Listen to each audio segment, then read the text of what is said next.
Welcome back. This is episode 2 of the Volley Chief. Coming to you from the command post, this is Chief David Lenart.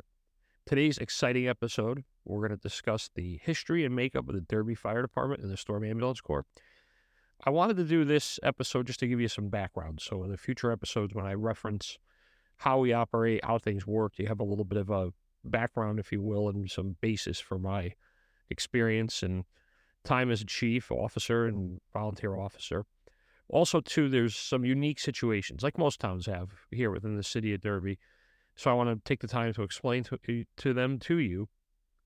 And if you have any questions or anything, fire me an email. It's thevolleychief@gmail.com, VOLLYCHIEF @gmail.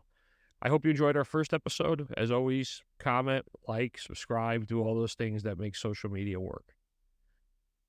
So let's get into it. So the Metropolis of Derby is a very old city in the state of Connecticut, founded in the mid-1600 range, originally as a fur trading post, and it was founded on what would be considered the eastern bank of the Naugatuck Rivers, where the original city was settled. And over time, they decided to plan a city. And what makes Derby a unique city is the location, geography, right? Everything. It's location, location, location. Derby sits at the confluence of two rivers in the state of Connecticut, the Housatonic and the Naugatuck. The Housatonic River is actually one of the most inland tidal rivers around. And although we are about 10 miles from Long Island Sound, it's still tidal. So every day, we have high and low tide. And it made for a very easily accessible area back, obviously, in the 1800s before the advent of the automobile. So Derby started out as a shipping port, a seaport, really.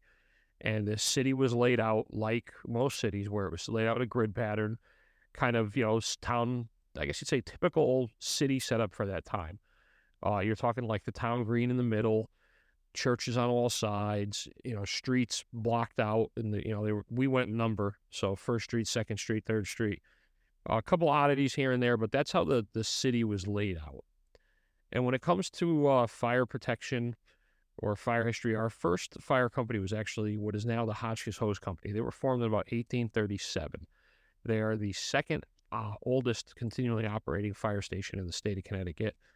And they operated by themselves. There was a few other attempts, here and there to start fire companies, but it wasn't until the 1850s that the second fire company came in to play.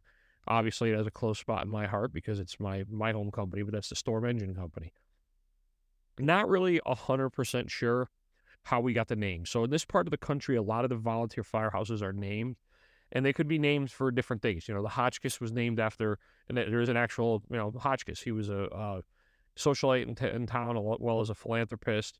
So the company was named in his honor because he was a founding member and was very, very active in the company. The storms, though, we never really could find a clear answer. The rumor around the firehouse was always that after the company was formed, it was just called Engine Company Number 2. A large fire happened somewhere in the city, and somebody made the comment that new fire company put up a storm of water. We became nicknamed the Storms, and then finally adopted the name. Again, if you look around the area, you'll see there's a lot of different names. I think probably the one that I find the most interesting is what would be the Eagle Hose in Ansonia, our neighboring town. They came about because they bought a parade carriage, and they didn't have enough money to change the name on it. So they bought a parade carriage or an old fire apparatus, and when they did that, it was already said Eagle Hose on it, so they just adopted the name. It was the easiest way to do it.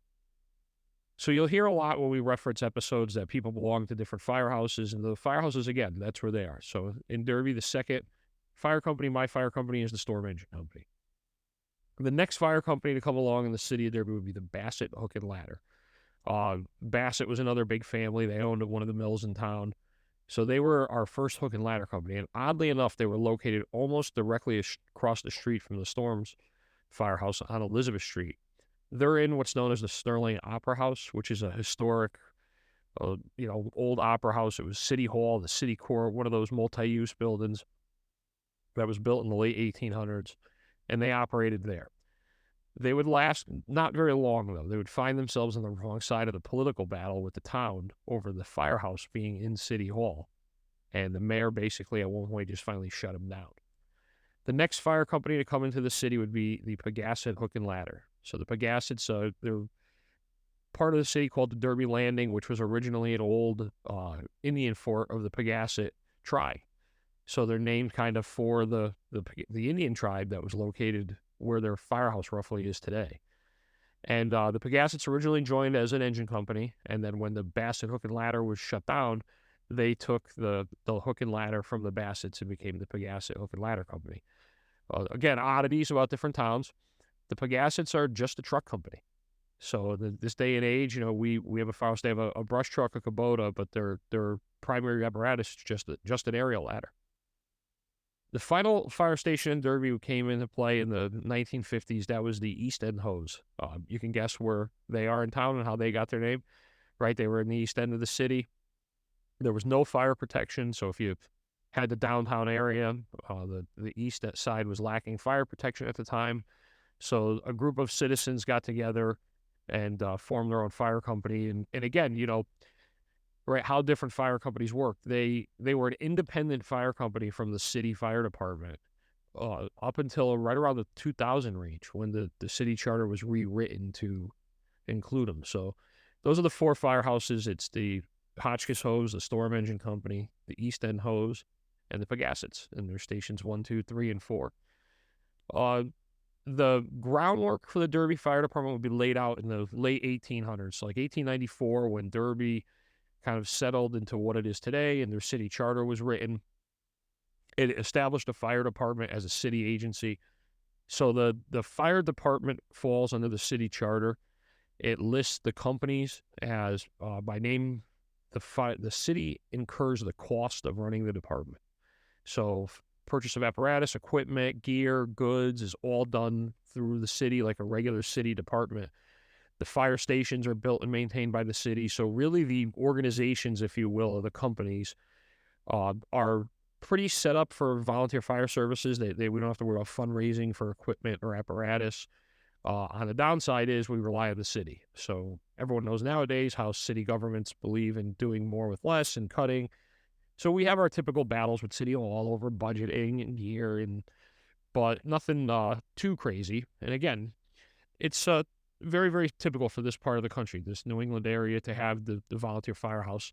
At one time, the volunteer fire departments were the seat of power.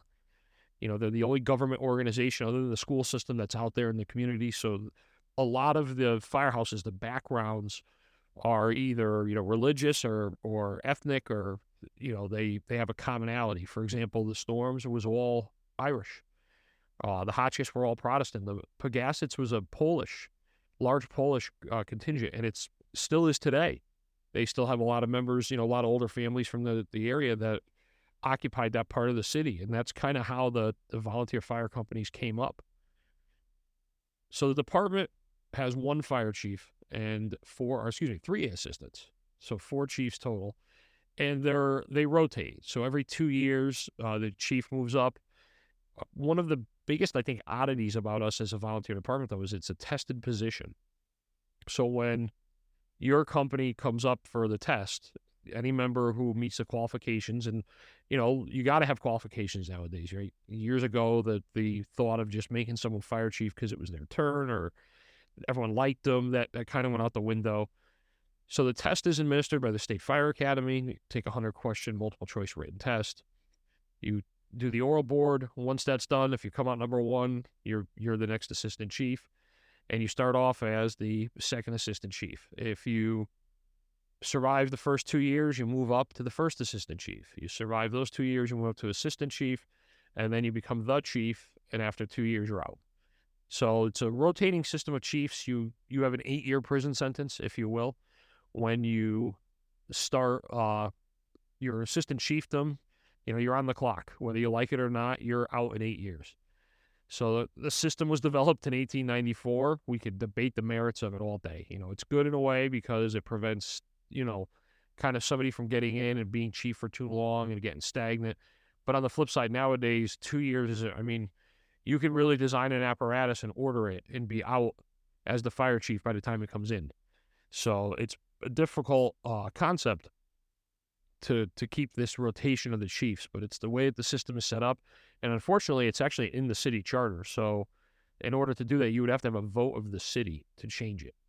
And obviously, you can imagine where that is on a city's pecking order of importance for elections. And that's the makeup of, if you will, the operational part of the fire department. Overseeing the fire department is a fire commissioner.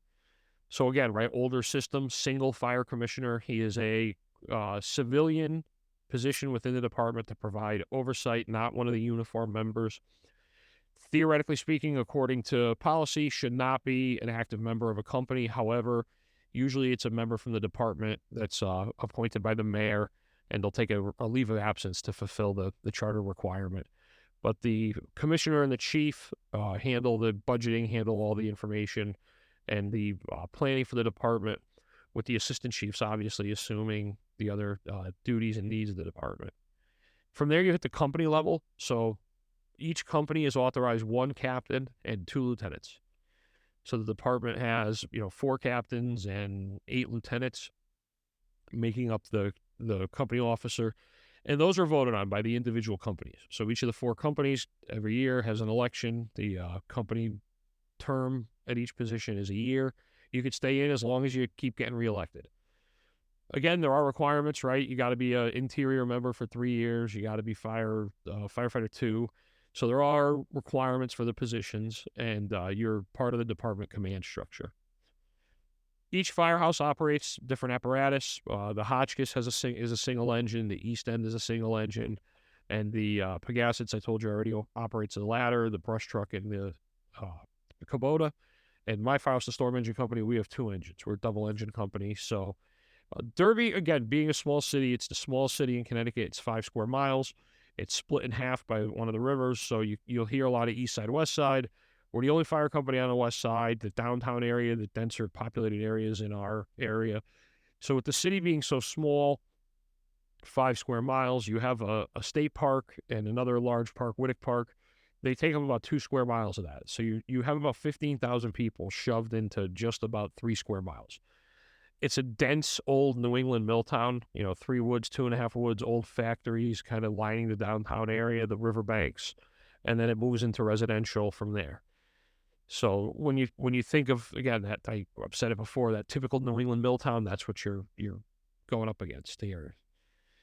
Where kind of this whole thing derailed was in the late 1940s, early 1950s. A group from the Storm Engine Company, led by at the time the assistant chief Rich Kiley, and my grandfather was assistant chief Ed Cotter Jr. They decided that they wanted to get an ambulance. So in the late 40s, the Storm Engine Company purchased an ambulance through a fund drive, and they operated the ambulance. Throughout the next several years, the ambulance corps amassed a large amount of money, right? Early 1950s, they had around 15 to 20 grand in the bank. Again, they had a fortune back then. And the members started wanting to use the money for other things. So in order to protect the money, the ambulance corps was incorporated as a separate entity. So this would create kind of like a rift, if you will, that we still deal with some of the ramifications of today. So now at the Olivia Street Fire Station, you have a dual occupancy, right? You have the Storm Engine Company, which is the city fire company, which has the 2 engines. And then you have the Storm Ambulance Corps, which operates 2 engines, a heavy rescue, a hazmat vehicle, and a slew of other fly cars, support vehicles, a Polaris Ranger, the rescue boats. Because what happened was, as the fire service evolved into the 50s and 60s, and the factories in the area were still booming, you would have industrial accidents, motor vehicle accidents, and the ambulance would go. They'd call the fire department. But this rift kept the fire department from wanting to help the ambulance corps by providing rescue services. So the ambulance corps was able to secure a surplus Korean War Jeep, and they kind of turned it into the precursor of a rescue vehicle. And from that time moving forward, as rescue came along, as hazmat came along, as the water rescue came along, it all kind of fell into the ambulance corps, because the members of the ambulance corps were responding to the incidents with the ambulance. So it kind of made more sense to have them handle this type of operation, since at the end of it, they would put the person in the ambulance and drive away. Where it becomes interesting is you have a lot of dual members. So if you respond in Derby to a motor vehicle accident with a person trapped, the fire department's providing fire protection, traffic control. The ambulance corps is providing medical care, and they're doing the extrication.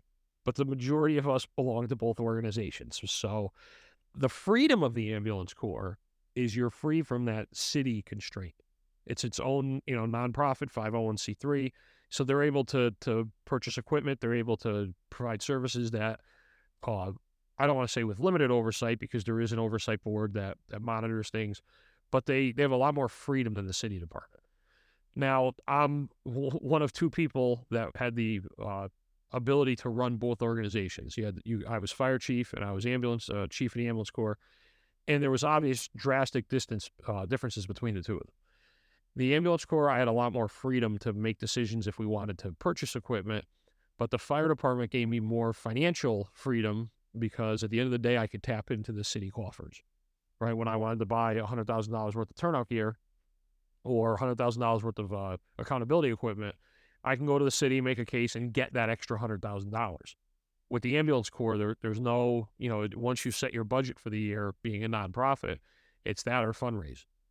The ambulance corps is staffed throughout the day. They have 2 EMTs nowadays. I mean, we all know, right? EMS kind of runs the business a little bit to keep us going.